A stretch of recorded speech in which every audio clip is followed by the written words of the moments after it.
guys, this is Empress Zingha again with you. You guys probably remembered my last interview with Peter Headley, and he was very candid about the music industry, the cultural arts in Barbados and stuff like that. Due to overwhelming response, people have asked me, are you going to do another one? And what he else got to say? I don't know what else Peter got to say. I tried to make it a lot more intimate this time around and see how far I could get through to his shell. I don't know if he can drop a little bit and let me see. But hi Peter, thanks again for having us here with you. Well, thank you so kind. It's a pleasure. I really enjoyed the last one, and as you said earlier, the response has been very great. Online, a lot of people have contacted me asking me who it was that did the interview, and asking me about the comments. Some of the comments I was able to elaborate a lot on a lot of the stuff. So really, really thank you for the opportunity, and I'm really pleased to be here again. And to all of those who out there have requested it, I'm here again. What you said that people were asking about the interview. What was it that didn't? Well, it's interesting. Interestingly, at this time, it still amazes me that both here in Barbados and New York, and I got a couple of calls from London. People are very, very enthused about someone, as they call it, keeping it real, speaking the truth. And it amazes me because, as far as I'm concerned, that is what it is. That is how I came up. I mean, I've always said what I had to say because basically I feel free. After that, I've seen too many opportunities that have been totally erased because people have not said what they want to say, and it's a toxic energy that erases them for the rest of their life. It keeps them not really being able to flourish. So at this time, in this 21st century, of all the different apparatus in terms of the internet and this and that, to hear people still very enthused about someone saying A is A and B is B has been very, very, very exhilarating and exciting, etc. What do you think people are censoring the person being interviewed? Why is it that really it is. I go back to my pet subject, which is we're talking about a power grid here. Lots of people still think that this game is all about acquiring a house, a car, and a job. That paradigm, that type of model has gone out of the door. So right now, if everyone understood that it is an entrepreneurial type dynamic that's happening. So what is happening is that the powers that be before that was holding on to that old model of making sure that Peter Headley don't say this and Keisha can't do this, that is gone. Before, you could have not gotten this opportunity because you would have had to have access to one of the major outlets here, media outlets here. Here you are doing your thing and it goes worldwide and it gets response. Now that is unfettered power. Now that's unfettered power that as I was saying earlier to you before we started here, you could imagine someone seeing something that you've done and really wanting to take it, and do we say, for want of a better word, syndicate it. Yeah. That means we put it right across the world in various different channels. So you can imagine now, you don't have to worry about this person to get your likes and stuff, because you would have that power, that money to do what you have to do. And I think that's what the major problem is, that we still have people holding on to the old power struggle of like, okay, I want to be in charge of you. I want to make sure that when I tell you to jump, you jump.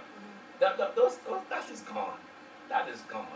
I mean, you have little 5-year-olds right now that can jump on the computer and download some stuff and even be telling you about stuff that you don't even know exists. So that means you have to change your whole thinking model. Your whole perspective. I mean, because you can't do nothing about it. They don't get it writing now. They get it punching keys. Yeah. So everything. Yeah. People have been saying that we're too technological, and I watched a blog that I follow in the United States, and they were saying that they've done research where people are typing more on the computer, that people have forgotten how to write on a piece of paper. And actually, when you write on a piece of paper, your brain is more active in what you're doing. The computer is half or more than half or less than that, because it's like a robotic thing. So I know we've gotten more accustomed. You've got your phones, you've got your computers, you've got your tablets, and I don't know, do you think that kind of hinders the process of being creative? Well, I can say yes and I can say no. We need the technology. You cannot because the technology came about because of the creative process. Yeah. So when you say one thing, you got to say the other. The problem is now that we have given over to the technology. We still have to be the people in charge and in control of the technology. Most of my clients laugh all the time because I got young kids, so they were like, Mr. Peter, can you turn the computer on? No, I can't turn it on. You turn it on for me. And not me, but they are being funny with each other because they know that I just do basic things on the computer, and after that I'm out of there. That's for you kids. That's what you're training. That's what you know. But the thing is, I still bring to the table that look, you still need to know that you still need to build your own assets. When you give over all of your skills to a technological device, what are you leaving yourself to do? Yeah. So as long as you frame it like that, I mean, like I have some parents who came to me. They have some young kids between 5 and 11 or 12, Okay. and they were saying, but Mr. Peter, we can't get them to move from me the computer and stuff like that. So I sat down the kids. I said, do you like this? Yes. Do you like that? Yes. I said, all right, listen, we got a balance, okay? Yes, Mr. Peter. I said, we have to, if you want to do 2 hours of computer, you got to do 2 hours of running around outside, okay? I said, then you have to do 2 hours of homework. Is that okay? So now you're seeing, because you have to guide people. Yeah. A lot of people just sit back and it's just like, you hear parents saying, oh, I can't go in my kid's room. To me, that was unheard of at my house. No, I ain't even talking about at my house. You could tell me, the house belongs to me, I pay the bills, I continue to pay the bills, and I can't go in your room.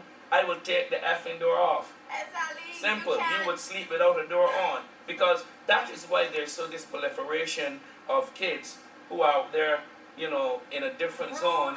And in their own world. Because there's no guidance. Everybody's saying, I mean, sometimes I look and see people telling me, oh, but he does what? I said, who does what?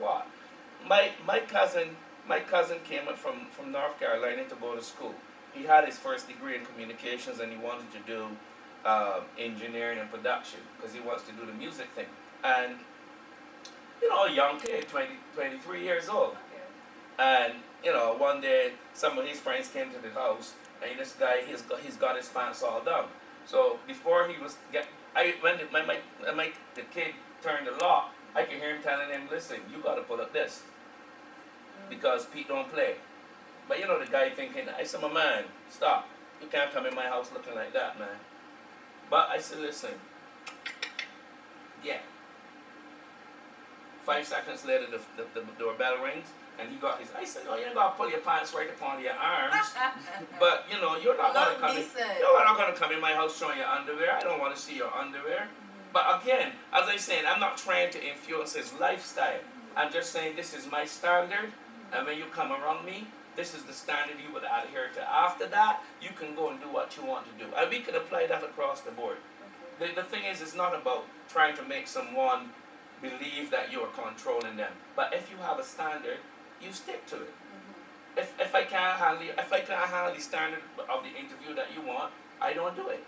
It's simple.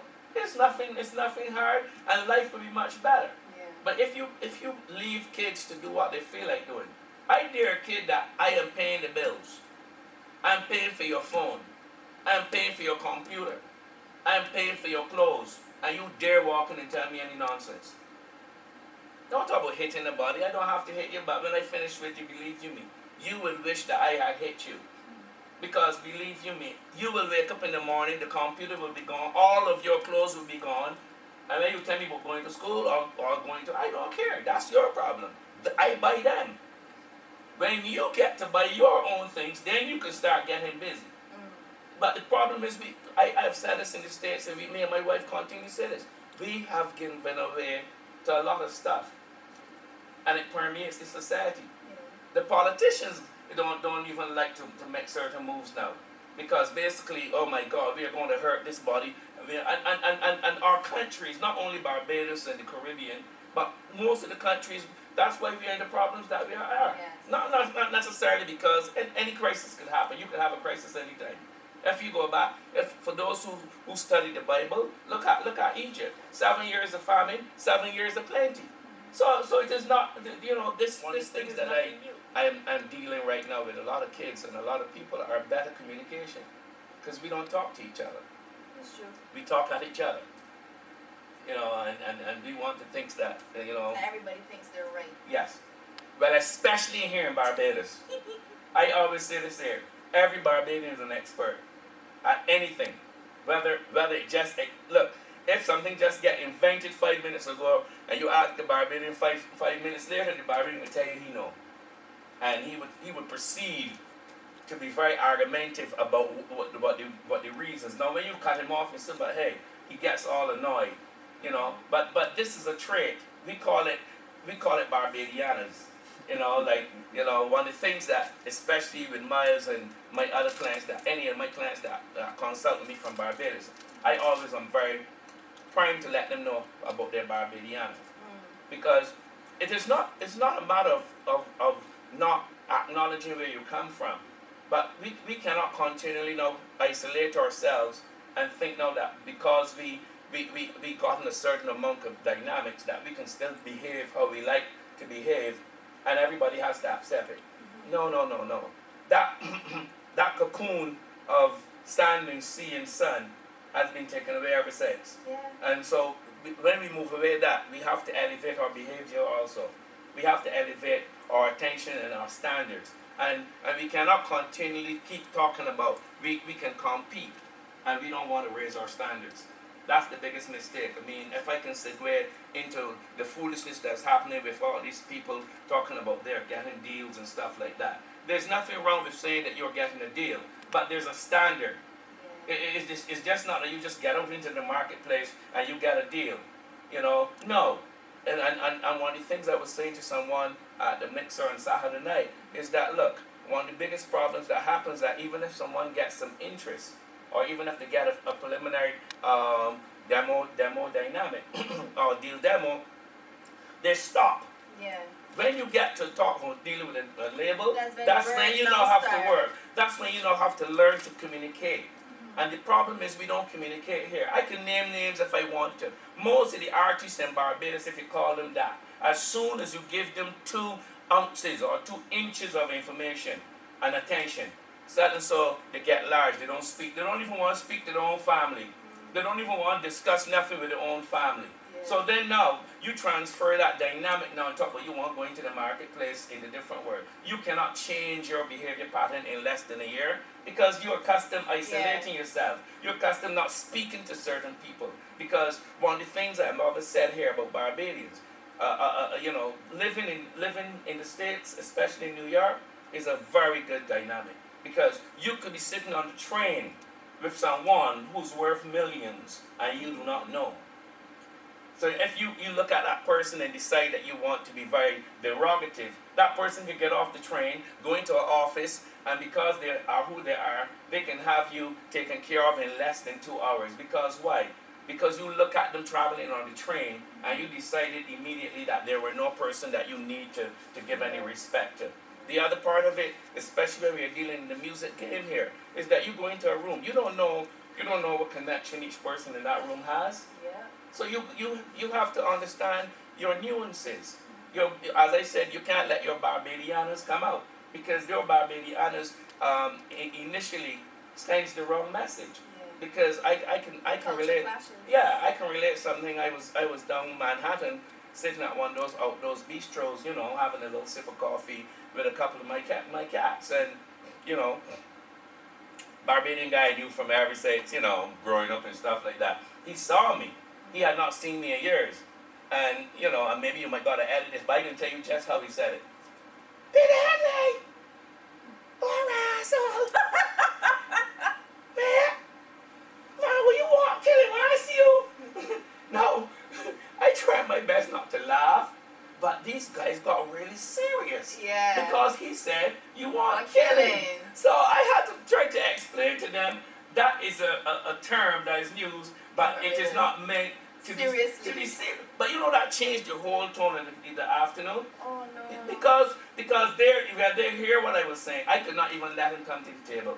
Because I got up and I went off and I played him off and just let him go along. Because basically I knew if I let him come to the table, it would have gotten worse. Not that he meant anything it was bad, just a culture but clash that culture clash and then the misinterpretation of things. I mean, Miles related to me that when he was with Adele, he was doing a promo in a small club in a part of England. I don't want to call the part because if I call the part and I say what the person did, a lot of people would know who the person is. Oh. And I don't really want to put the person out there like that. But, you know, Miles said to me when he came on stage, his keyboard was right next to the seating arrangement, but he was on a riser. And this person was right below him. And the first thing is like, Miles Robertson, Yambala. And because Miles said he played, and when he got up, he came back and he said, listen, man, never ever do that to me again. And this guy was not understanding enough to realize, look, the guy is in a professionalized setting. Yeah. You know, you can't greet them. Don't tell me about this is me and you. You can't do that. And those are parts of the Barbadians that when you try to challenge people on it, they get all angry. And this is one of the things that are beating us up with our so-called trying to get people taken to the next level. Because yes, I've known about Barbadians who have been in meetings, and because of their behavior, the guys got up and left, and they didn't even know not until 2 hours later that the meeting was over, because the guys did not say anything to them, but they just got up and left. I mean, I curse. I swear I do not make any apologies for that, but I can tell you very, very capably, I know when to do it and how to do it. Because basically, you got to be careful not to be offended, especially when you're talking about deal making. When you're in a deal and you want, there's ways to get your point over emphatically. If you want it, I mean, in some meetings, people say it's a motherfucker, or somebody would say MF.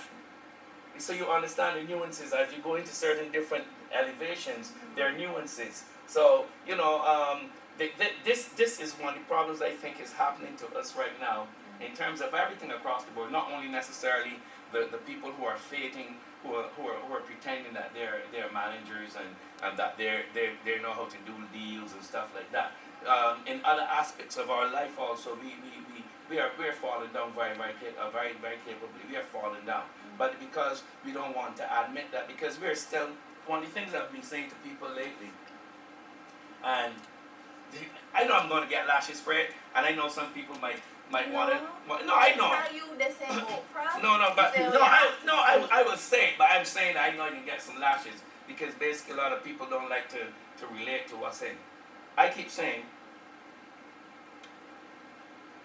Barbados still does business at a high school level. Okay. And a lot of the behavior is high school behavior. You know, when you're in high school, you accept certain pranks and you accept certain, unsophisticated dynamics. This is what's happening. But how dare me go and tell somebody, we have the financial institutions and we have this and that, but they don't understand what you're speaking of. When you say, look, y'all are still doing business at a high school level, there's the characteristics of approaches that determines whether you are a person who's competing at the international market level and standard, or you're some person who is very good from your country, but your country doesn't rise to the standard. Now, one of the things that I find, we have really locked ourselves in a bowl or with our heads in the sand about being educated. We jump off on that, oh, we're well educated and we're this and that. Amen. But that's high school now. Let's get past that. People will come up to you and try to still take you back to when you were going to school. I said, fuck that, man. I went to school already. I done with that. If I had to hold on to going to high school and wherever the else I would not be successful. Because basically, it traps you. And a lot of people still come back and try to make you operate in that way. Because that's what's comfortable for them. So one of the things that peeves is Miles right now. Miles is a peeve. Because he at this moment in his life, he refuses and he doesn't like to take a call that comes with a 246 number. And I have had to be like, Miles, don't worry, don't let nobody. He said, but Pete, every time they call you, they don't tell you congratulations. They don't ask you how you're doing. They just come up with some ignorance. To ask you about. Are you kidding me? The guy is running multi-million-dollar operations because a lot of people here don't understand. When you go with an Adele, you're talking about 30 people alone in that cocoon. Then you're talking about when you go to deal with the promoters and that is thing, you're talking millions of dollars involved.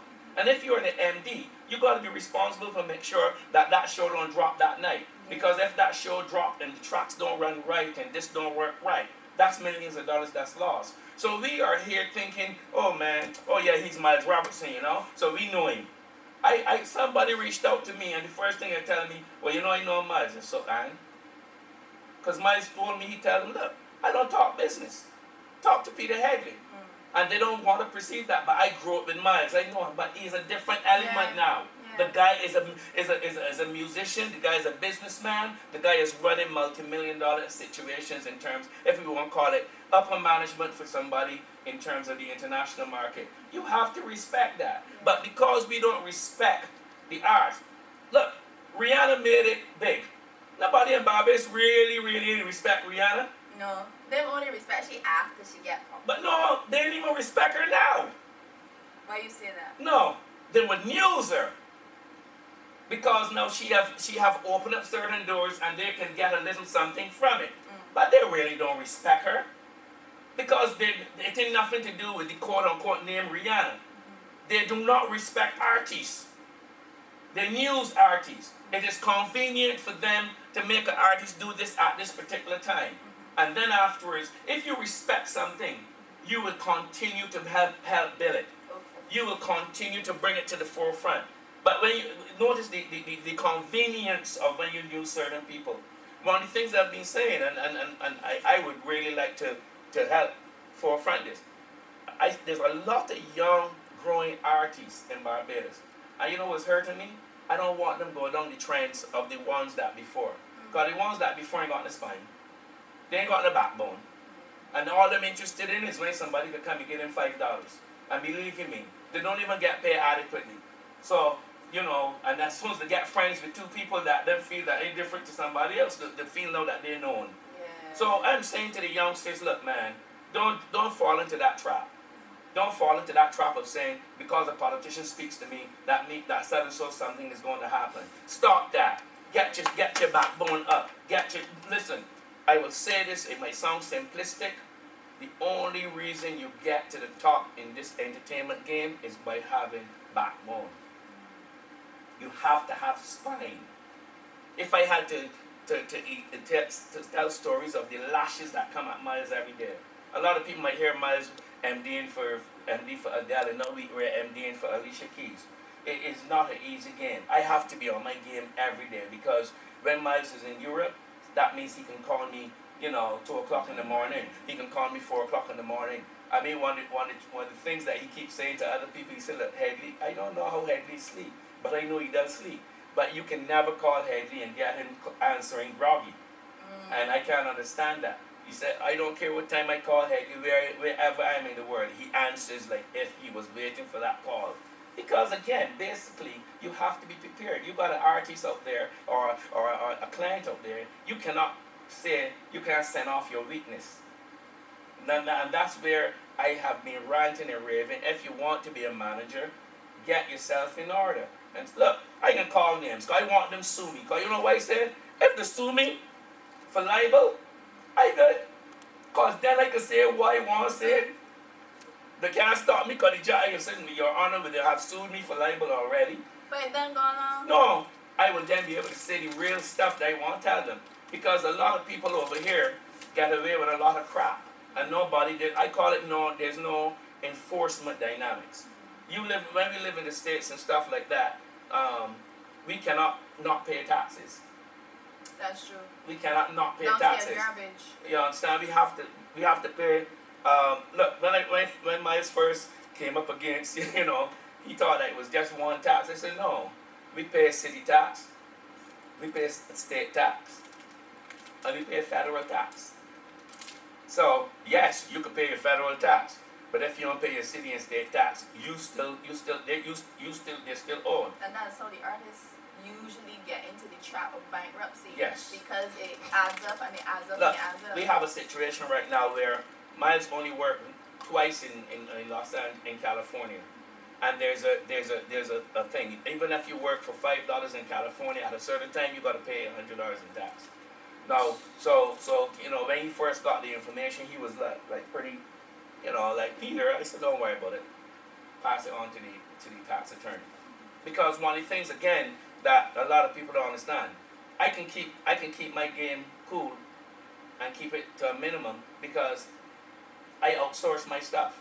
So I don't have to carry a big office with 20 people in it, because I have a tax attorney for Miles, we have an immigration lawyer, we have an accountant, and now I'm teaching him and guiding him how to build banking relationship. Because just putting money in a bank doesn't mean you're building a banking relationship. You have to get out there, you have to go and talk to your banker once in a while. You have to ask about what investment opportunities are there. You're building that relationship so that when you say, look, give me a line of credit at $200,000, give me a line of credit. You've got the connection already. And the thing is, this can be transferred here. A lot of people, artists are waiting for when they really want the money for a project, then to try to go to the person. The person don't know you. They don't understand. They don't know your background. They don't know if you're a person that if you get the money, if you'll run away. But so you build that relationship firstly, and you continue building it before you go. I relate this story. I have a good friend that I've known for more than 20 years. A guy called Kendall Minter, very prominent entertainment lawyer, and Kendall has been a very, very good source for me over the years. I've never done a deal with Kendall, but I do not let a month pass without calling and saying, hey, how's the fam? How's everything going? How are you doing? Bam, bam, bam. I've sent people to Kendall to have a business done, but me and Kendall have never got to the point where I thought this deal justified my taking up Kendall's time. But if I pick up the phone right now, I can call Kendall. He or Louise, his assistant, is going to ask, hey, Peter, what's going on? How are you? Because basically you build that relationship. And it's not only with the banking either. It's with everyone. Broad into everything. It's for everyone. I mean, one of the things I laugh at, and I said this to someone privately, because they had called me about, oh, Peter, we noticed that you seem not to deal with the Calypsonians and stuff. I said, for what? They're jackasses. They don't want nothing. They don't want nothing. So I guess you kind of answered the question I wanted to ask. What's that? In that, what would consist a soca artist to be international? Let me put it this way. One of the most known soca artists is Machel Montana. Yeah. And Machel Montana standard is not international. Yes, I agree. So when you put Machel Montana alongside a Pitbull, alongside a Usher, it is not a matter of the genre of music that you're performing. That's the mistake that we make here. It's not the genre of music that you're performing. They're standards. Okay. And if you don't meet those standards, I don't care if you're playing hop, hop, hop, bar, bar, black, see, beat you in the head. If it ain't got the standard, nobody is going to relate to it. Mm-hmm. And that is what's happening to our so-called music, because nobody is interested in it. Mm-hmm. And when you get these Calypsonians, or what the hell they call themselves, selfish, ignorant, and do not want to learn nothing, because they don't want nobody to be around them to tell them anything, but when the year comes, they're like prostitutes, just waiting for the $2 bill.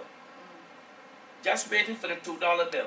And then they're wondering why the young kids and the young artists don't want to interface with them. What can you learn from them? You only see them around a 6 week period. You can't ask them anything because they don't know nothing else outside of that 6 week period. And what they do know, they don't want to tell you. But what they know, when you know, you tell. When you can't tell, that means you don't know. Okay. Barbados is very hip. With knowing. Knowing. With people who have lived most of their lives stopping people from knowing that they don't know. I know them. There are a lot of people in this country that perfects the art of making sure that people don't know that they don't know. And you only have to ask them one quick question, and everything goes out the door. And they say, it's just like I laugh a guy come and ask me, oh Peter, you know, what would you suggest to do anything about crop over? I said, there's nothing wrong with crop over.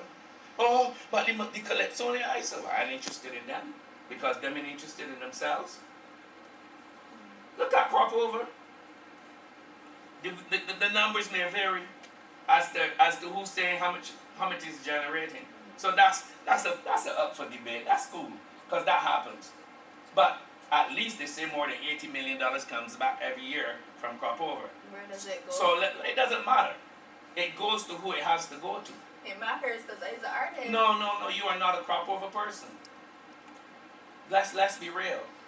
Isn't the money supposed to go back to the economy? No. The money is supposed to do nothing but what it does. And what does it do? I don't know. I think they say that is build roads and build roads that got potholes in them. I'm not in a road 11 van that dropped in a pothole. Yeah, but I tell you. Man got him a crop over money for no how do you know that? But listen, all I'm saying is this here. If you don't position yourself at the table to help influence how the money is going or where it comes to, you can't keep complaining every year and talk about, you think somebody can really pick up money and give it to you just because you call yourself an artist? It doesn't work like that. You have to position yourself and you have to fight for what you need to get. Go and ask banks where the crop over money is due. Go and ask Bidens and them kind of people. Lying. They will tell you point blank, we know what the crop over money does. Because the money, they set up apparatus to make sure that when they put out, they get back on their returns on investment. It is not no sentimental thing that because I'm a Calypsonian, I heard him saying, y'all don't know how hard it is. We spend so much money. Who gives a F? Who gives a F? Now, I love them and I hate them. You know why? Because I left here nearly 30 years ago and this conversation and the arguments are the same. And the same players are talking the same shit. You got all these programs that's come up at crop over and the same fools that's come out every year and say the same thing. But nobody ever thought to think, you know what? Why don't we get together before and start looking at a couple of solutions? Not big ones, small ones, and let's incrementally see where we can get something going.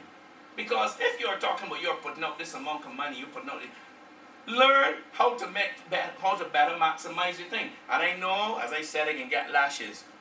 You have to pay your effing taxes. If you don't pay the taxes and the government giving you $60,000 plus a car when the year come, you should keep your fucking mouth shut. Because you getting out easy.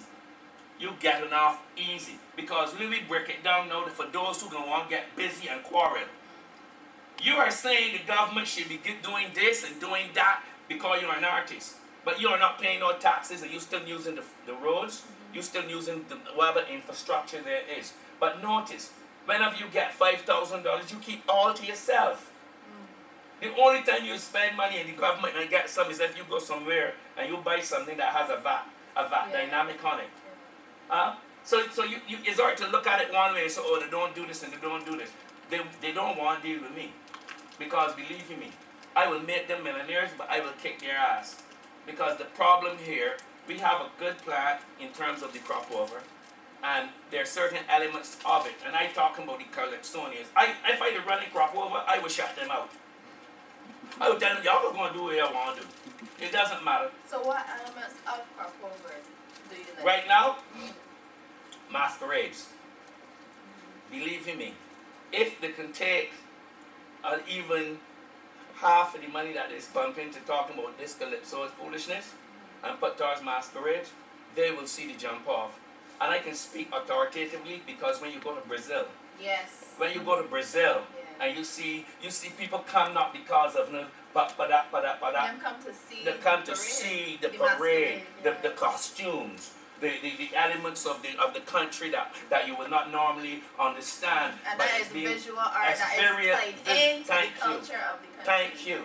So you see where I'm coming from. Yeah. Because my argument is, you have given these Calypsonians a lot of time to show that they can dynamic, and they can. And they don't want the help. You see, that's the biggest problem, Don't mind all the talk. They don't want the help. Because if you're going to a meeting with any of them, you can get up in 5 minutes time, because they can get up and talk so much shit. You'll be like, are you kidding me? This is for real? And if you give them money, it doesn't matter. Because they're gonna waste the money. Because if I put out music every year and supposedly I'm making the money from it, I don't see why we do that again. I would find some other means of putting out music. Now, the problem is, again, that's why I'm saying the youngsters that trying to come through crop over. I'm saying you can come through crop over, but start looking at your structuring. If you put a better structuring around you and play it, you will get back some returns. This part of this 80 million, part of this 115 million, whatever it is, you can get back some returns from it. You may not get the $1.5 million or the $1.2 million or the $1.20 million right now, but you will get back some returns from it. But you have to structure your game. And that's the biggest problem, because a lot of artists have been fooled that if you're an artist, you cannot do business. So subconsciously, a lot of them. But that's what I was told. No. I can't do both. You're either gonna create and be creative and done, or you're gonna be the producer part of it and done. An artist can't be their own producer, or they can't be an entrepreneur and be creative at the same time. Let me ask you something carefully. My philosophy is this: I don't work with no person that can't read. I don't work with a person that barely finished high school. You know why? And trust me, I can tell you the names that have called me, and when I ask them to do a background check on them and thing, and then they're fumbling and stuff, I go away. Because why? I do not want an artist that if I go into a meeting and negotiate certain things, that the person can ask them a question and they can adequately back up what I'm saying. Because the person want to know, if you ask me to invest in this particular product, is the product really capable? Not being a mouthpiece. Right now, a lot of people are asking Miles, how come he's getting work so continuously? When there are tremendous guys up there that have worked with Usher, worked with Mary J. Blige, worked with Beyonce. All of them are home sitting down. We are talking about 10 years, 15-year people that have been thinking. And they were like, especially when we made the move from when Adele went home to have her baby, and we made the move over to Alicia Keys. Everybody was like, how you do that? And all I said to them, look, talk to the guy in the back. He ain't interested in all this, but when he packaged it, he set up the structuring. He said, and he told me the other day, he said, Pete, I understand it so much better about putting a structure in place. He said, no, I know growing to learn different parts of the business, but I understand because I am mandatory about this. If you're going to put in 2 hours of a piano practice, you can put in 2 hours of dealing with your business too. Because if you're dealing with it, it is yours. I'm not saying that you're going to be intricate all through, but you must know, have an idea. You must be able to call your accountant and ask point blank, what about line 7? Why line 7 is this way? You must be able to say to your tax attorney, what better way can we structure the company so that we do not have to pay this amount of taxes? This is necessary. What does it do to you in terms of your creativity if you can ask those kind of questions? What stops you? And I'm saying here now for all of you youngsters out there, learn the business and your productivity and your creativity will rise. Because it's that foundation, that platform, that when you walk out on that stage knowing, you know what? I'm responsible for 20 people working to make sure that these 20,000 people pay to see me. And I know from soups to nuts what's going on. Trust me, you perform with a bigness, a beautifulness. Because why? You know that it is your organization. Why they're trying to stop a creative person from being entrepreneur? Because they don't want that power grid to shift. Because you get people like myself calling yourself managers that continue in the old model of ripping people off and thinking that is cool. You understand? You know, I have to call myself a manager, which I hate. I hate to call myself a manager because basically the connotation of people in the music business who are managers are of scum. And people who just take advantage of people continually. So I know my program is not like that. My program is a developmental program. And yes, I have to work with you to get you into the commercial end of it. But I pride myself. I can remember I got a call from someone in Barbados, and you know, this person always seemingly find somebody that says something negative about Peter Headley. And I laugh because I have never told this person that on an average, I get 4 or 5, 6 calls a day from Barbados with people saying, hey Headley, bam, bam, bam, this, or man, but I get informed. So when this person comes out and, oh, you know the saying that you're ripping off Miles.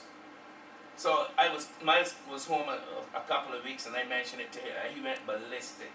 And he was like, man, Pete, F them. Tell me who the body. I said, no, Miles, it's cool. He said, but Pete, how can you rip me off? You got me set up as a company.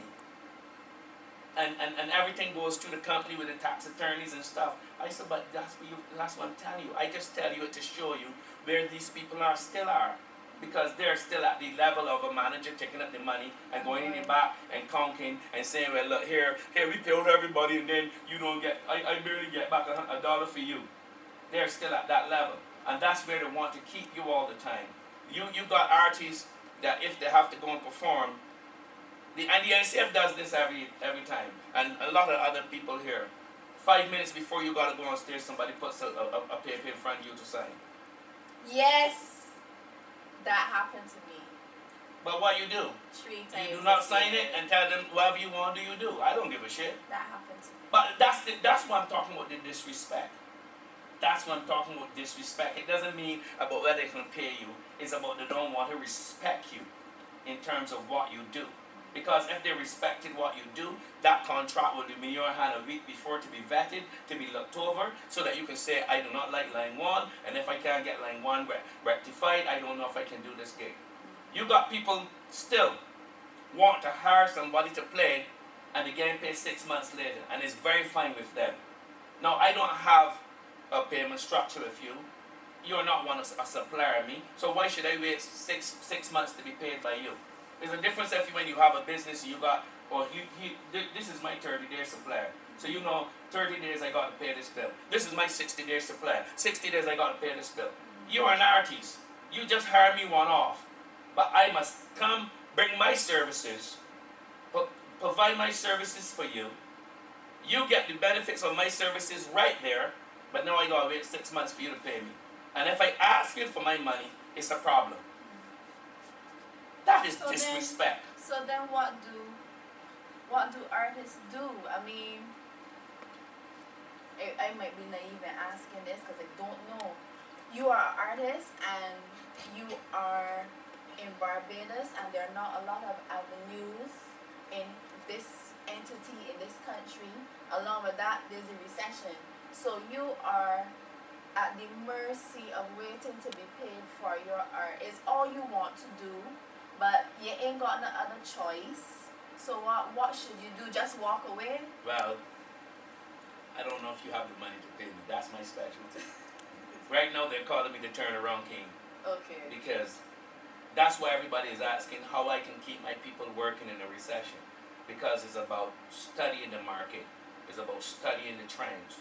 It's about applying a whole bunch of different techniques from various areas. Advanced analytics, metrics. You know, you pull from different areas and you say, look, at this time maybe we have to do this. I call many a time the throwaways. Look, I can tell you, Miles, when he came to America, you know, we went out with Najee.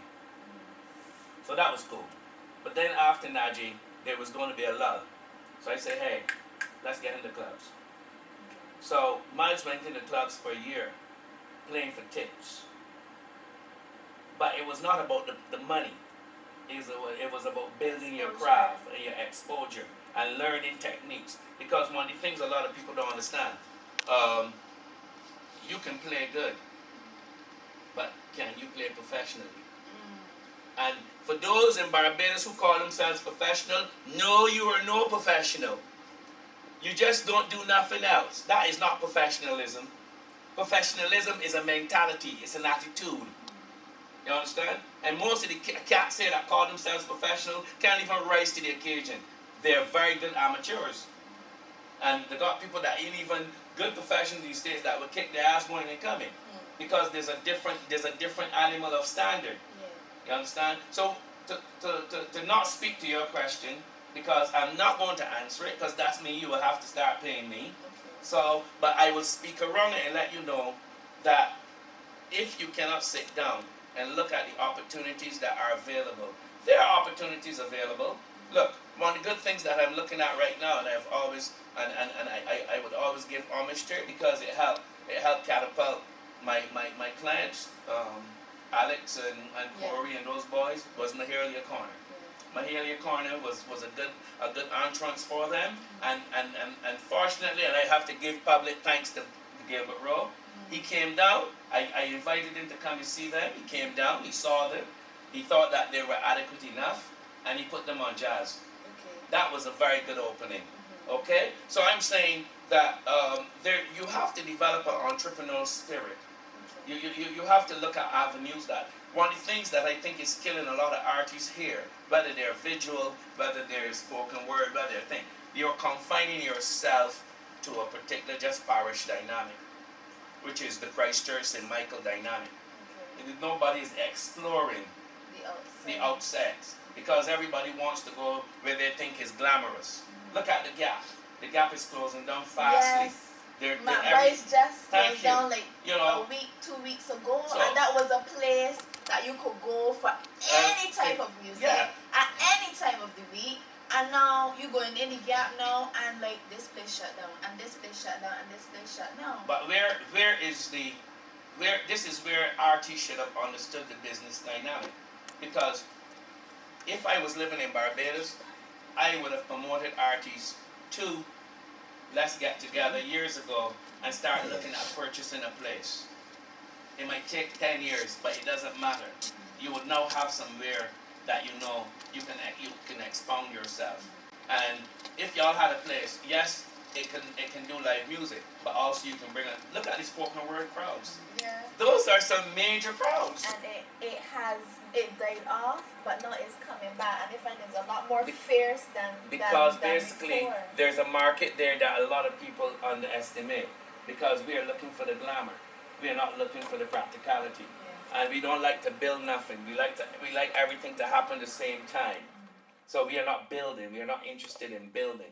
This is I've always said to people, when I was living here, I used to go to dance theater season every year, because at that time I didn't have to work it, so I can go and sit down and watch the elements and really watch the technique and the skills. And then I used to go to drama productions, because really, again, even to speak to what is a manager, I come out of the theater. You got a lot of cats calling themselves the managers. They don't even know what a drum set is. They don't even know how to tell you to set up a guitar, because they don't want to learn anything like that. That doesn't mean that you have to do it. You have to be aware, so that when your client has a problem, you should be able to speak to it. So I come out of the theater, and that's where a lot of people do not recognize. I had to really bring it back up in the forefront, because a couple of years back, I had spoken to Tony Thompson on the radio, and one of the things he was like, Peter Headley, a lot of people don't know that he came out of theater. And I was very proud of that, because basically it hurts me to see the kind of people that are promoting themselves and calling themselves promoters and managers and this body and the next body, and they don't have no qualifications. And I mean qualifications in terms of going to school and getting a certificate. I'm talking about the qualifications of knowing what your craft is all about. You have to know your craft about, look, there's a program there at the BCC, or whatever the hell you call it, and it's isolating people again. You might bring up people who are arrogant, because they're coming up thinking that because they went through a 2 or 3 year, how many years it damn well is, that they now have importance. So nobody is teaching them now. You now have to learn.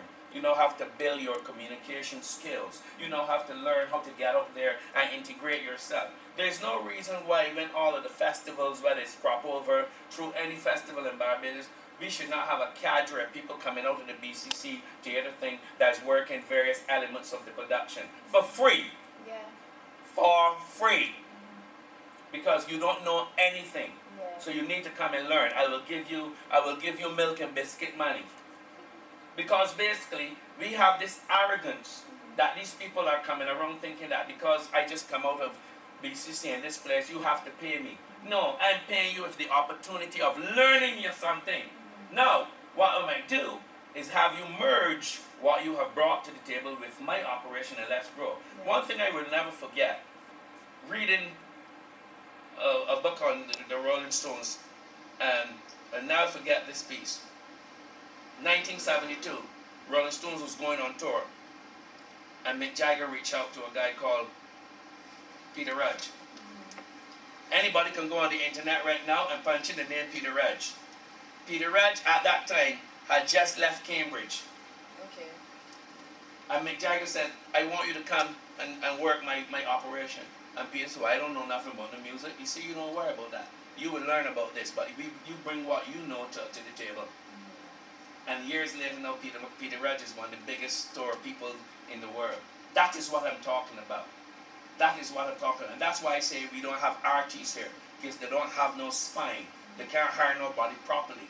All the artists here in Barbados want to walk around with one body and the face up in the air, or I'm not speaking to you, and this and that, and all sorts of foolishness, and then telling themselves that they must be respected. No, you have to gain it, you have to work for it. If you disrespect people and you walk around not acknowledging anybody, you should not be acknowledged either.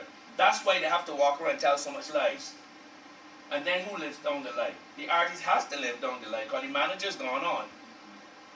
Tennille Doyle got a lot of money here in Barbados. And that girl is an idiot. But nobody don't tell she that. And she walking around talking a whole bunch of shit. She come to the States and the first thing she mouth is that them conquering New York. And they get calls every damn day. And people say, who the F is this? Who is she? I mean, conquering New York? Are you kidding me? And she, for this time, and she bonging the bonging. So the money that the BIDC and all the rest of fools and invest Barbados give to her, they took it from her.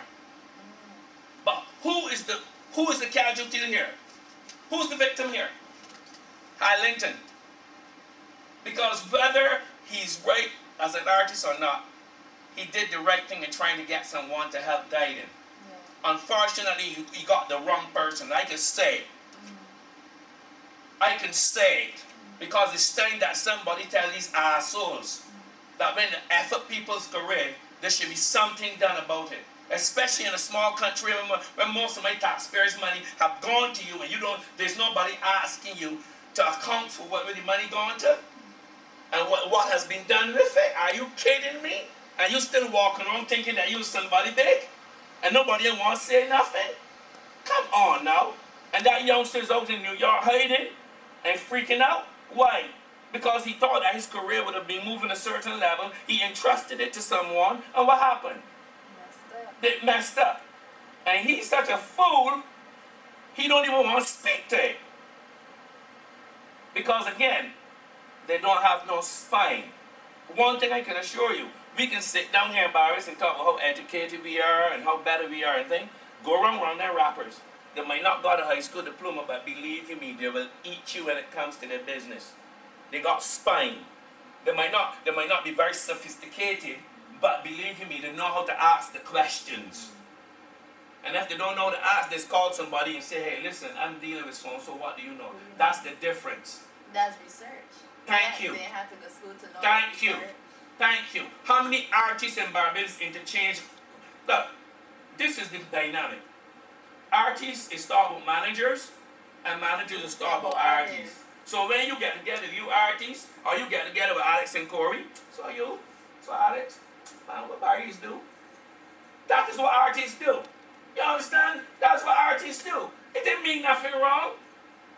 It's just the artists like you talk about managers, because as far as artists concerned, a manager is a necessary evil.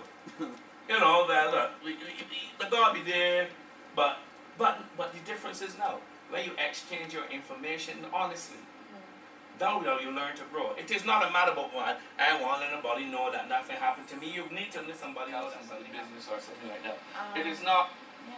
It's not about telling business. Look, one of the things I always preach to everybody, I listen to gossip, I don't participate. Because if you don't hear no gossip, you don't know how to work with someone. Because people don't really come out and definitively tell you, this is how such and such does business. But the gossip of somebody working with someone before helps you. So I'm not telling you to go there and be gossiping about someone, but you can exchange information with another artist about how their management situation is going. And yeah, you can say to them, look, this is my experience, this is what's happening, because that happens in the international market. Look, one of the things that, and that's the beautiful thing about traveling early, because when I was traveling, we didn't have the internet and stuff like that. So it was a cultural shock to see and to know and to be privileged to know that when Michael Jackson was bringing out an album, Prince would listen to it firstly. And when Prince is bringing out the album, he would send it to Michael. And those kind of things. If we go way back with the Beatles and the Rolling Stones, they used to make sure that when they're doing something, each person knows about it. And if the Beatles were going to release an album this week, the Stones will make sure that their album come out the next week or 2 weeks later. So that's what I'm talking about. That interpersonal and that interprofessional communication, which we don't have here. I'm not talking about trying to beat somebody up and curse people out. Look, I might have called someone's name. I ain't calling her name because I hate her, but I'm saying to her, look, man, you can't just keep doing somebody's life up like that and walk around thinking that it's cool. That's the part I'm talking about. And she's not the only one. I call her for a reason. Because I am living in New York. I see the kid. And I can see the hurt. I can see he's struggling. You understand? So I know he's struggling because of that situation. Because nobody takes, nobody doesn't care anything about him. It's like, you get a lot of, if you got some money tomorrow, you can get the best managers coming around. But trust me, even if they give him another $1 million, half of that will go in managerial fees, especially when you go into these professional managers. They're going to be like, you have to pay me $30,000 a week for me to even look at seeing what you're doing. So again, he's struggling. He never got a chance to get any of his stuff off in terms of property. And so he's doing all sorts of crazy stuff that doesn't really lend any credence to his brand. But it is not his fault really fully. Yes, part of it is his fault because you have to be responsible for it. It's your career. So you better learn about what you better learn about what your career is all about.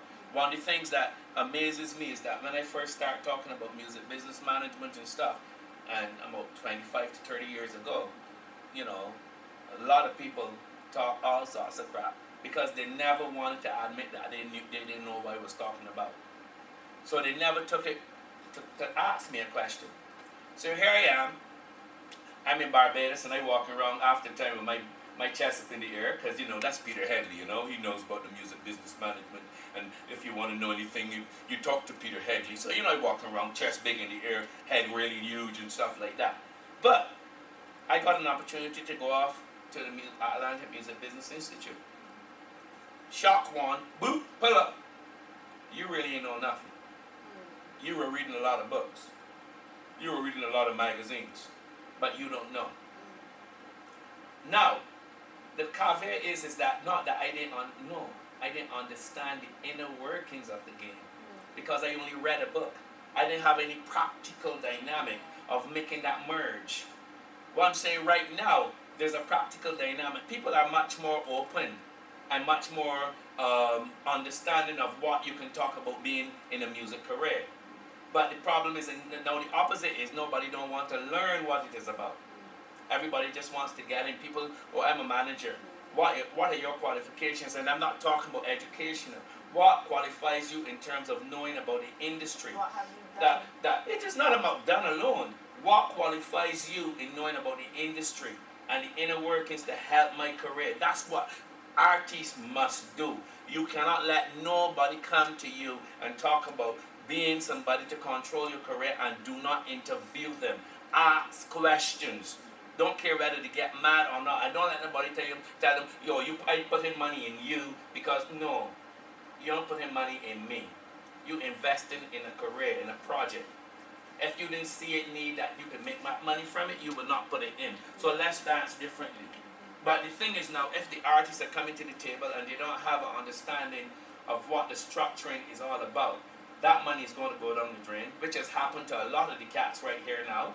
They have been given good money. Invest Barbados tried their best. I understand that the BIDC also did some outlaying of money. Unfortunately, because there was no proper structuring. There were no. Speak about structure, and I see one here behind you. Yes. I will probably put it up. Probably that Yes. people could see.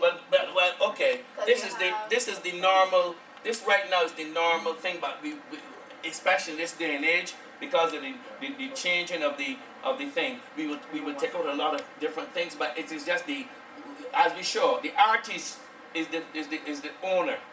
The artist is the owner, the CEO, the president, everything. Then you get the management who takes care of what is going on. Then here to the left is the lawyer, and to the right is the accountant. Very important.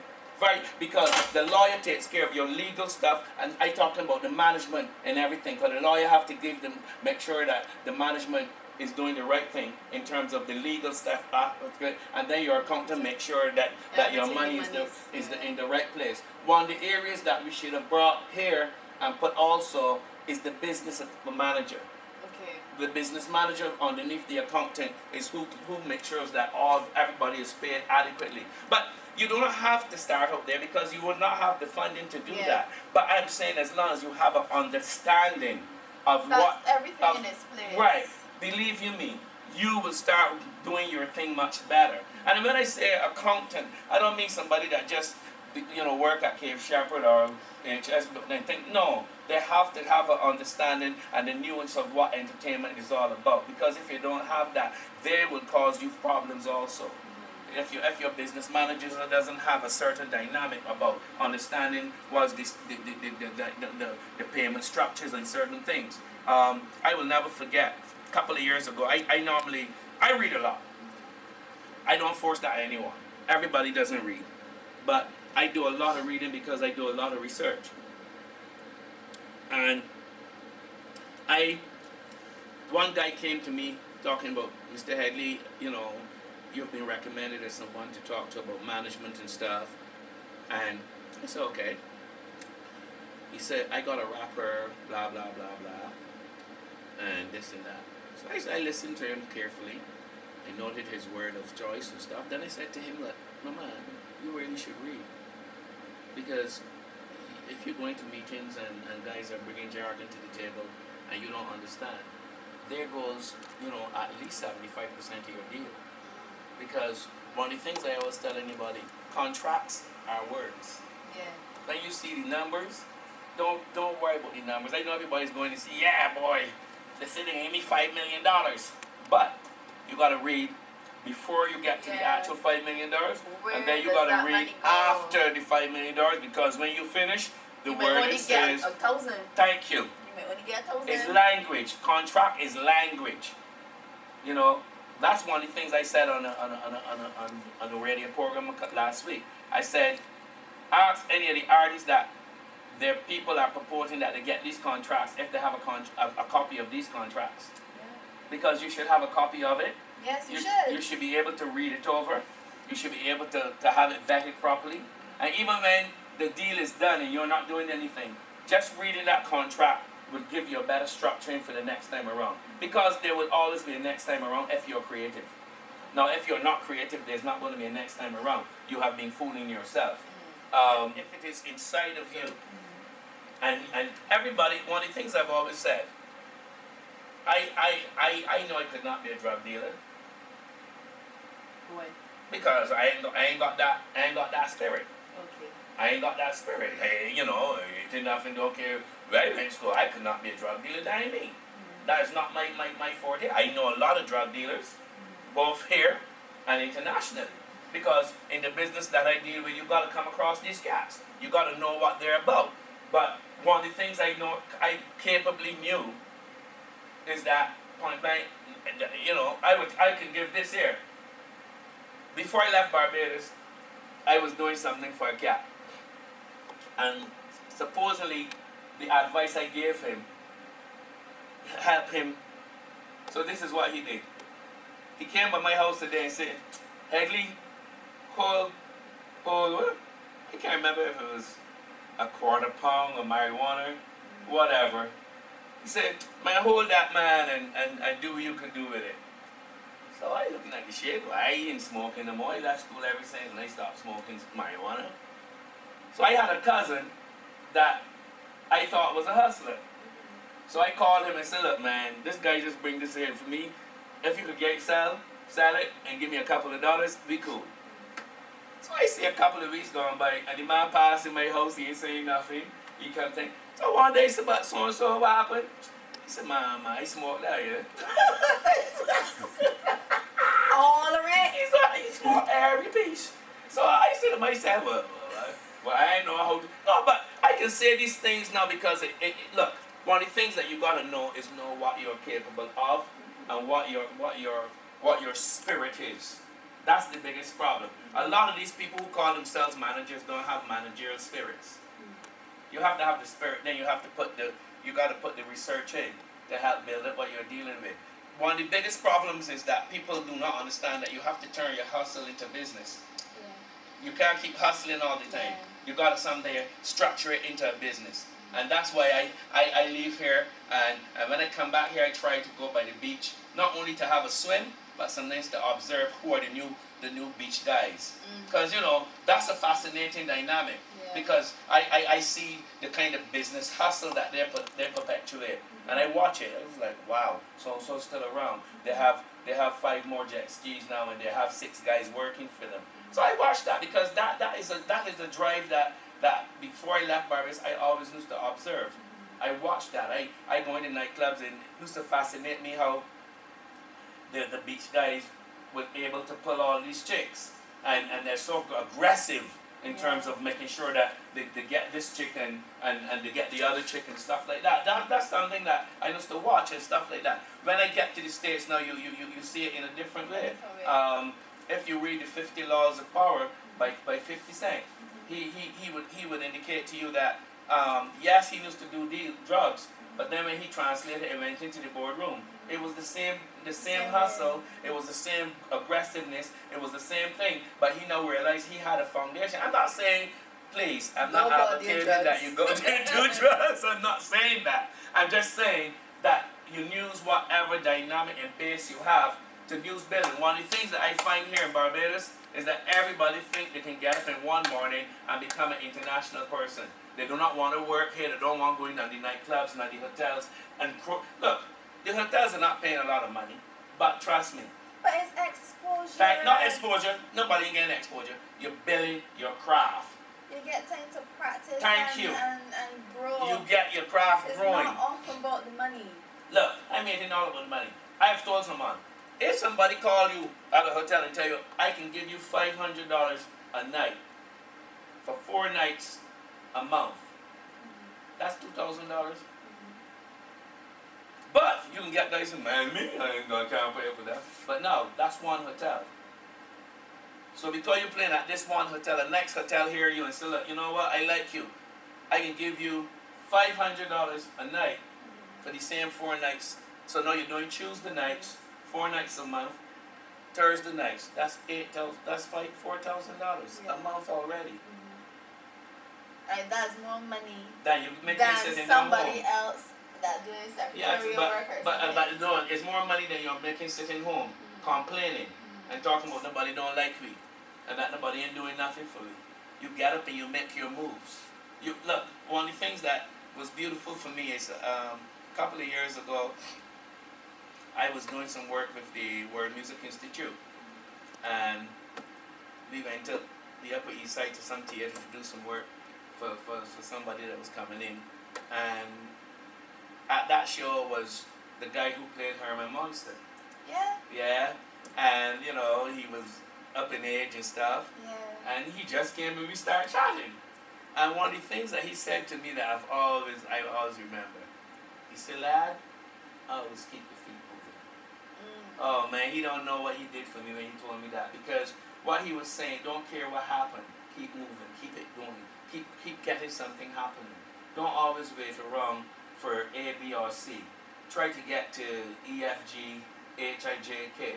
But don't wait for everything to think. I remember one time I was told by a so-called prominent musical entrepreneur here that I gotta slow down and stop. I just keep moving, I don't wait around. This is how he said it to me. I might plant the crop, but I don't wait to reap. It was a good, valid advice, but the thing is, I always knew that I could not wait on just the corn. I had to, after the corn is Get finished, tomatoes, I got some tomatoes, I got some oranges, cherries. because we're talking now what happens in various seasons and cycles. Yeah. And artists got to start thinking like that. You cannot only confine yourself to the crop over. The Minister of Culture of Barbados, what would you do different? Oh. But what do you like now, if anything? And what would you do differently if you were the Minister of Culture? Well, that's a very hard question, because basically, when we look at something called a Minister of Culture, that person comes into a structured entity already. So it's very seldom that any Minister of Culture can really make a hard move, or a move that penetrates within the 5 years that the person is there. Because one of the things that you have to realize is that there's so much bureaucratic paperwork and different styles and policies that have been there before that person. So unless that minister is capable of stepping out and making something and doing something innovative to let me say NIFCA or crop over, very seldom would that person across the board as a Minister of Culture be able to make a hardcore impact. Let me just say this here. I will never be the Minister of Culture in Barbados. That's the first thing, because basically I would not conform to the panderings of alphabetical parties. I believe, I said this on the radio the other day, and I would repeat it here. I believe in Barbados, and Barbados has more than three letters. So no person can confine me to be able to only speak to certain things because I belong to a particular entity. If I see something is wrong and I can make it better, I would do that. I don't care. And I think that if you confine yourself to a political party, then to be given a particular ministerial thing, it stops you, because basically you have to conform to what that particular party wants to see done. Because they might, oh no, we can't do that because it would make this other party believe this and that, and that's why I don't believe in. I think something like the Ministry of Culture should be separated from anything about a ministry, and given an autonomous dynamic, given a proper look. One of the things that it hurts me, and when I was in January, I was fortunate to take part in a panel done by Janelle Headley. Yeah. Real talk, and I did it with these youngsters, Jaco. I did it with Jaco and the same Harlington. And I can remember somebody talking about the NCF and thinking now that supposedly Peter can come in and bash the NCF. But I've always said there's nothing to bash about the NCF, because the NCF is handicapped. But nobody don't see that. That's why it hurts me whenever the year comes and these Calypsonians come up and the first thing is about the NCF in doing this and the NCF in doing that. With the money that the NCF is given, they do a pretty good job. Yeah, they don't get anything. They don't get nothing. They don't get funding for anything. They don't get nothing. And this is a entity that builds something when the year comes that generates $80 to nearly $100 million, and these people don't even see the need to give back these people at least $5 million when the year comes. So when you think about that, and it happens across the board from government to government. It think like one government is coming and say, look, we can give the NCF $5 million, and the other government say, no, we ain't going to give them when we get it. No, none of them do it. But still everybody bashes the NCF. Oh, the NCF don't. But look at the kind of money that the NCF is given.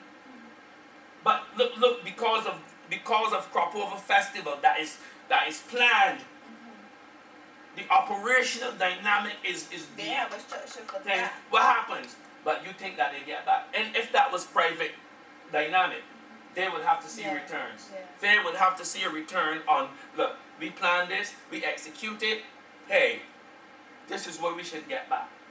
And nobody don't look at it that way. So by extension of that, do you think NIFCA is also important? Or? Well, NIFCA is very important, and it's being underfed.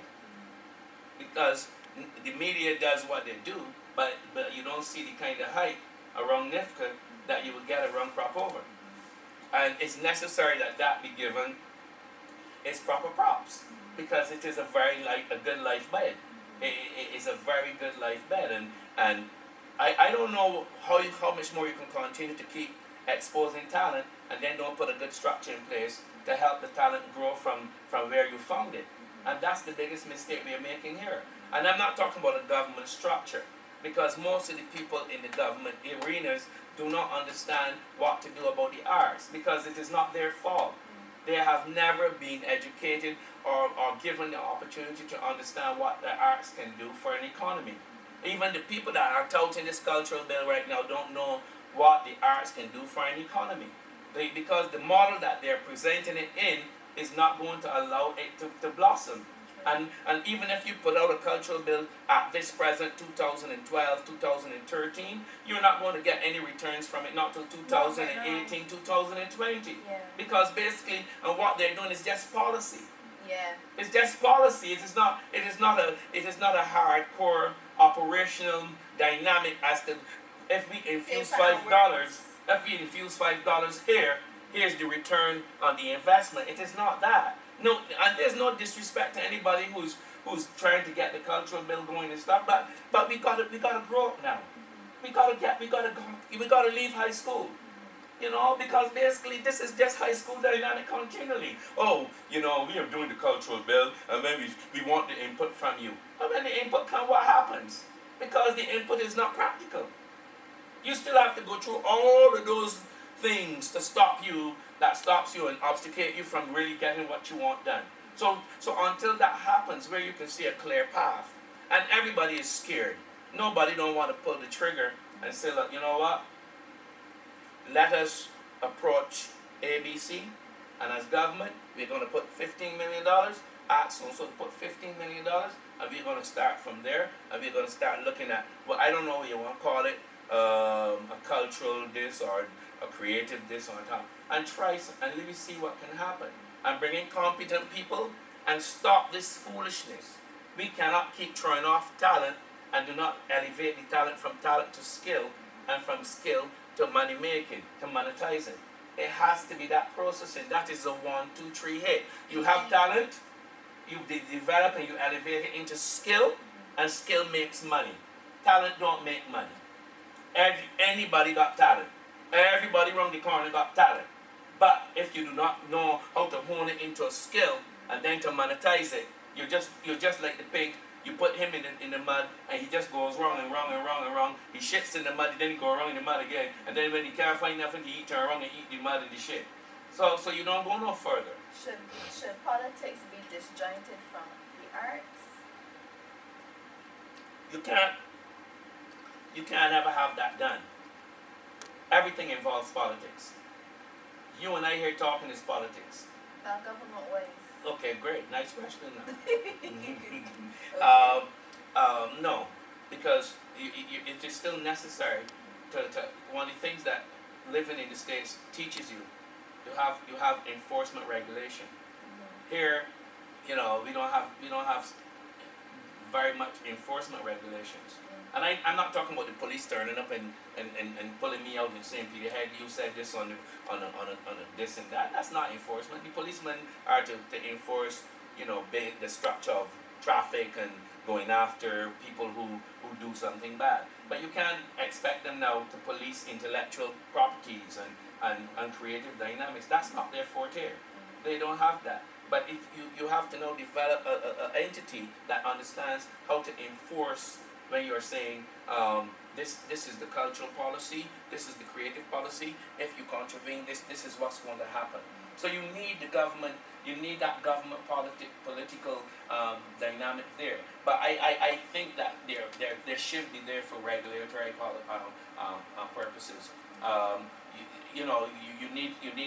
You need them to help with policy. But I think they need tremendous help in opening up the doors that when policy is being done. Not waiting because look, to develop a policy is not by giving a framework and then telling people come to a meeting and talk about it, because you're not going to get anything advantageous there. I'm talking about from ball one, when you're talking about policy, you're Minister so-and-so, I'm Peter Headley, I'm a private person, he's a private person, let's all get together. We talk about the dynamic firstly, and then we open it up to the public. Because there's not everything that you want to bring to the public immediately, because the public is going to come in and everybody can complain, oh, last year when I did this place, this body did it. You don't need that. You need that inner structure firstly, and then you bring it out, so that you know upon like everybody has an interest in seeing it done. But when you bring it to certain elements and only categorize it here and there, it doesn't have that cohesiveness. It doesn't give you a momentum that you will know you can feel a charge coming. That there are, where it comes to live performances, not only here in Barbados but all over the world. I don't know, recession maybe. There has been a dramatic decline in all these things with live performances. Even like Broadway is now catching, like scratching and stuff. I don't have the statistics here. I'm glad that you brought that up, because. But is it happening? Well, how do we survive? No, but I'm glad you brought it up, because this speaks to. That's why when you hear politicians talking, you have to filter it, because every politician across the world supposedly has an answer for this recession. But none of them are able to think. Because look, you want to know why I know that this recession is very insidious, and it's a recession that has not been like any before. If you do your history, through all the recessions before, whenever you had a recession, entertainment and the arts would always rise. This time around, entertainment and the arts are being drowned. So what is happening? What is happening is that there's been a shift. There's a nexus of shift that we have not even grabbed onto. So what's happening now? We don't understand now. What has happened is that before, the entertainment and the arts were cocooned. They did not have to relate the way a straight up business related. Now the difference is now that the entertainment and the arts have been stripped, and the lights are all on it. So now what has happened, and especially, I'm not saying that it's only happened because of this, but from the time you had the advent of the Steve Jobs, when he brought in the internet thing, and he said, look, I want to do this, and the executives didn't know what the hell to do. They were like, oh my, because the entertainment game were incestuous. You belong to Sony, I belong to Columbia, he belonged to this, all we knew to just hit that, work inside with each other. But we never had very much of an outside dynamic coming at you. So when you get a Steve Jobs coming to the table with a whole different dynamic, everybody was like, what's going on? Like he bring a whole value system, a whole standard that most of the entertainment game was not ready for. I can say this here. I know what to do. And I know it sounds arrogant, because here you're talking about the world and this and that. Because all I'm saying, you have to shift your model. You can't keep the same model and think that you're going to get, their dollar's still there. But that's insanity, doing the same thing. But that's what they're doing. Expecting different But that's what they're doing. It's insanity. That's what they're doing. Look, let me say this here. People talk about managing. I would not be able to manage the way I was managing 5, 10 years ago or 15 years ago as now. Because nobody don't want to see the manager. They want to see the product. They want to know what the product is about.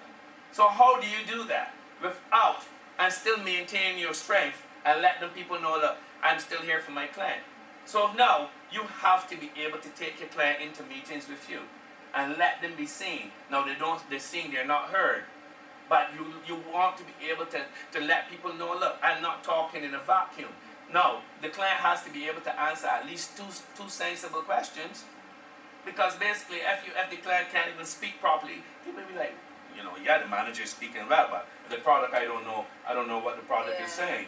So that you have to change the paradigm shift. You have to make, oh Lord, paradigm. Phillips, I hope you don't sue me, because that's his word. But you have to make that shift. You can't manage everybody the same way, because everybody doesn't have that confidence to go up front. And every manager, one of the things I in my seminars that I teach, there are different types of managers. There are promotional managers. There are creative managers. they're financial managers. They might call themselves music managers in the total thing. But when you're done, you look at when certain people take up certain artists, Yeah. and where the strength of that artist lie. Because that manager might be a promotional type manager. That manager understands marketing dynamics. But that manager comes back now, he's not a good financial manager. So he doesn't hire a good accountant, no, he doesn't hire a good lawyer, no, he doesn't hire a good business manager, so that everything could keep flowing. So if you understand, everybody has the value and the standards that they deal with, but you have to apply it. Look, recession is here, but I go back to the Bible. 7 years of lean, 7 years of harvest. So that's the cycles just get mixed up. That's all that's happening right now. And one of the things, the good things that I have been able to do, I did a course years and years ago at the Creative Institute in upstate New York. And one of the things that I find manifesting for me right now is the part where I did trending, and that was in the 80s. Now in the 2000s. But that's how everybody's doing it now, Thank especially you.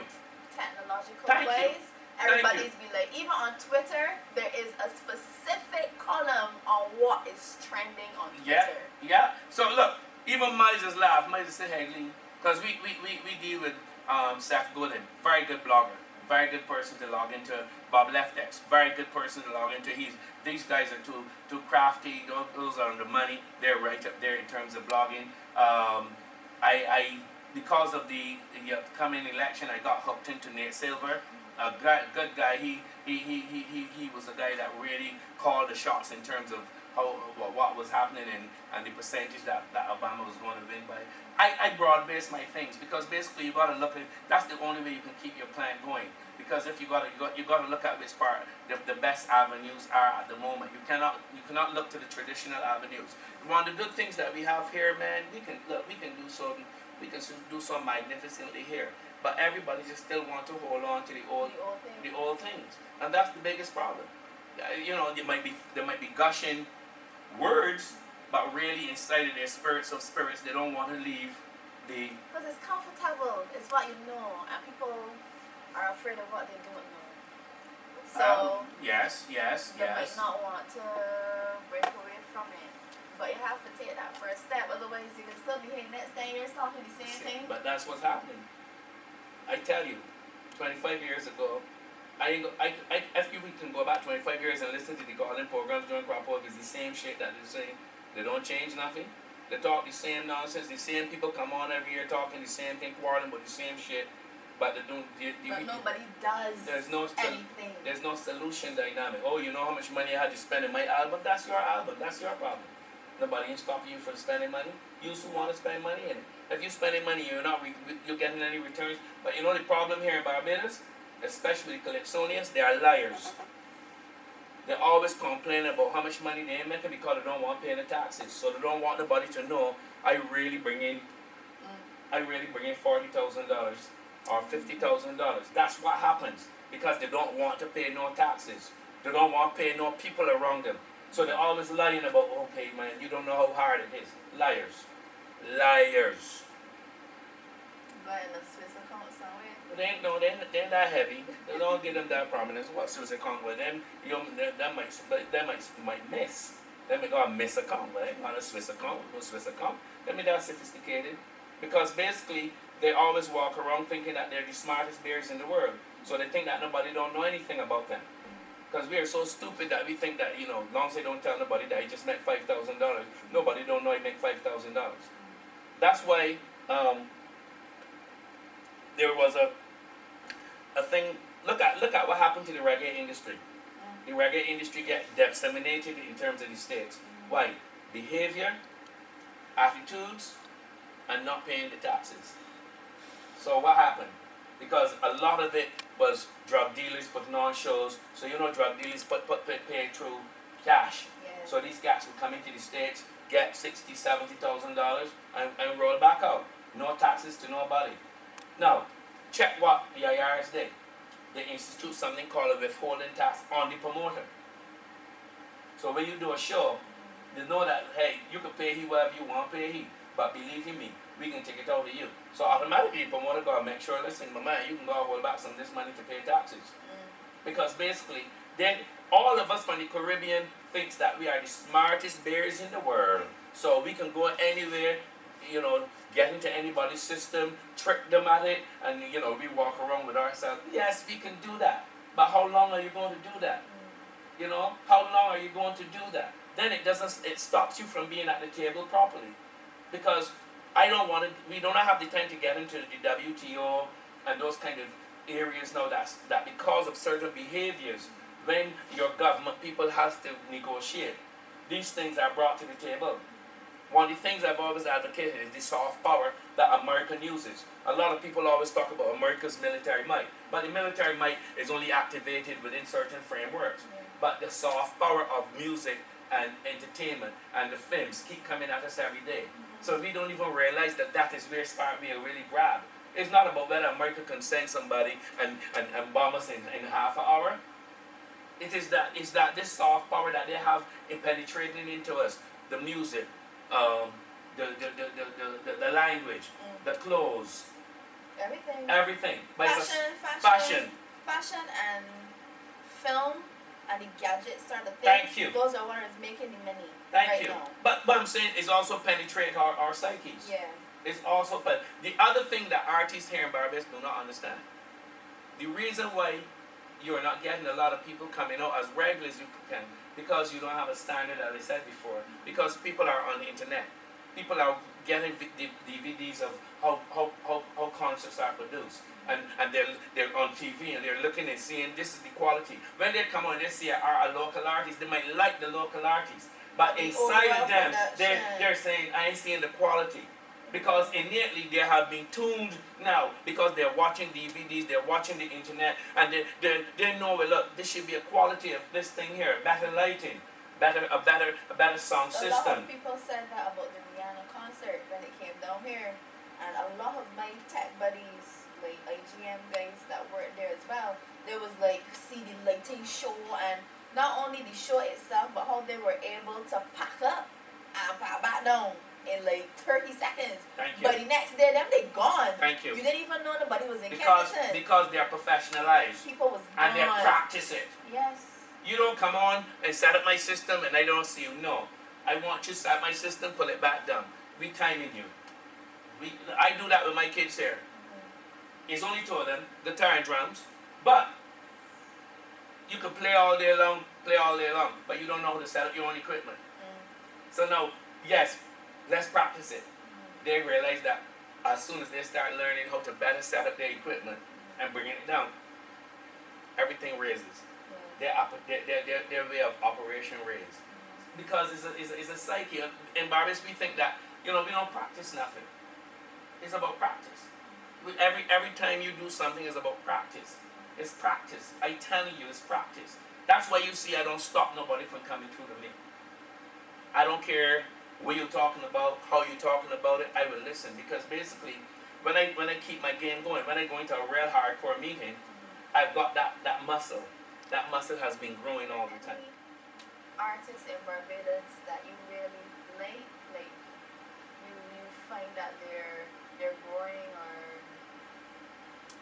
anything like that? Anybody that's caught your interest? Apart from my guys here, Alex and Corey, that you should go and see. At Waves or whatever, I'm doing my plugs. Anyway, that's a hard one. I'm really, really partial to spoken people now. I would love to, I am very keen of putting my expertise and seeing what I can do with a spoken word artist. Because I believe that has the potential. And I like challenges. I'm really being turned off by the traditional artists. I turn off by them because many of them stupid and they don't want to listen to you. They want, people go here telling me, oh, you, because I'm a performer. I'm a live performer, not only spoken word artist. I act as well and I write and sing. But people say, oh, so you use this spoken word? Okay. So well, look, you gonna make money off of that? I said yes. No, listen. One of the things I've always said. Anytime anybody asks me about money, I just tell them one thing: not as much as you, I'm not making as much as you, and that shuts them down because them know them be making the money. So you don't have to get into an engagement about how much money somebody making from something We'll because always shoot you basically down here. because basically look, that's their insecurity.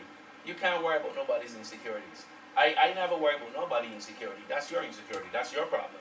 But I see the potential where spoken word can go.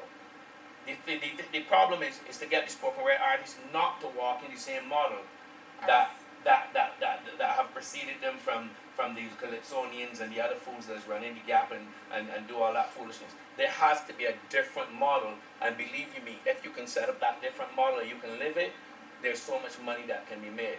But the problem is that everybody's want the money right now. No.